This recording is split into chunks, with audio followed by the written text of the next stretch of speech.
అయితే దీంట్లో ఇప్పటి వరకు కూడా ఈ రాష్ట్రంలో 75 ఏళ్ల చరిత్రలో ఎప్పుడైనా సరే కొన్ని సామాజిక వర్గాలకి ఎప్పుడు అక్కడ అందుబాటులోనే లేకపోవటం, లేకపోయేటైతే ఉన్నటువంటి వాళ్ళకి ఎక్కువ మందికి ఒకే వర్గాలకి ఇవ్వటం అనేటువంటిది ఇప్పటి వరకు జరిగినటువంటిది. ఇదేదో నేను మామూలుగా కొత్తగా చెప్పట్లేదు, కానీ ఇది కాదు.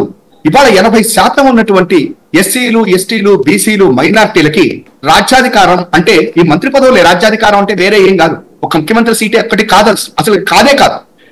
మంత్రివర్గంలో మనం వాళ్ళందరికీ కూడా వెసులుబాటు కల్పించాలి అనేటువంటిది మొట్టమొదటిసారిగా చేసినటువంటి వ్యక్తి జగన్మోహన్ రెడ్డి గారు. 25 మందిలో 17 మంది ఎస్సీ, ఎస్టీ, బీసీ, మైనారిటీ వర్గాలకి ఇవ్వడం జరిగింది. కానీ ఈ రాష్ట్ర చరిత్రలో ఎప్పుడు కూడా రెడ్లకు లేదా కమ్మవారికి తప్పనిసరిగా ఉన్నతమైనటువంటి స్థానాలు కల్పిస్తుంటే కాదు, కాపులు కూడా ఆల్మోస్ట్ ఇంతమంది ఉన్నారు అని చెప్పని 4 రెడ్లు 4 కాపులకు ఇచ్చినటువంటి ఏకైక ముఖ్యమంత్రి కూడా ఇవాళ జగన్మోహన్ రెడ్డి గారే.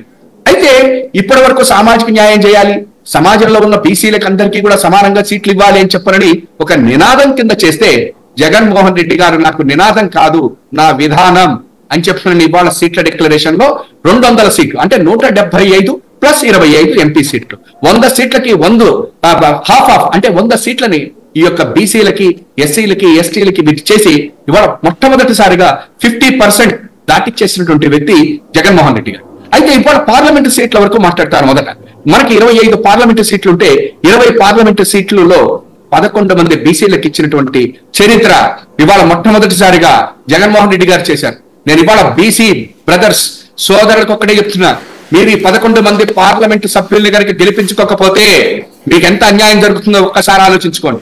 న్యాయస్థానాల్లో న్యాయమూర్తుల కింద బీసీల్ని పంపిస్తే ఆ రోజు ఉన్నటువంటి చంద్రబాబు గారు ఏం మాట్లాడారు, వాళ్ళకి పరిపాలన చేసుకోవడం చేత కాదు అనేటువంటిది ప్రూవ్ చేయడానికి ఒక పక్క చంద్రబాబు ఉంటే, నా బీసీలు నాకు వెన్నెముక, ఈ రాష్ట్రానికి వెన్నెముక, అందుకనే 20 పార్లమెంట్ లో 11 మందికి ఇస్తున్నానన్నాడు మన జగన్మోహన్ రెడ్డి గారు. గెలిపించుకోవాల్సిన బాధ్యత మన బీసీ సోదరులతో పాటు మనందరికీ ఉందని మాత్రం నేను తెలియజేస్తాను. ఇంకొక విషయం చెప్తున్నా, ఇవాళ రోజున 175 మన అసెంబ్లీ సీట్లలో కూడా ఇంకొకటి కూడా చెప్పాలి, 20 పార్లమెంటు సీట్లలో కూడా 3 కాపులకి ఇచ్చాడు.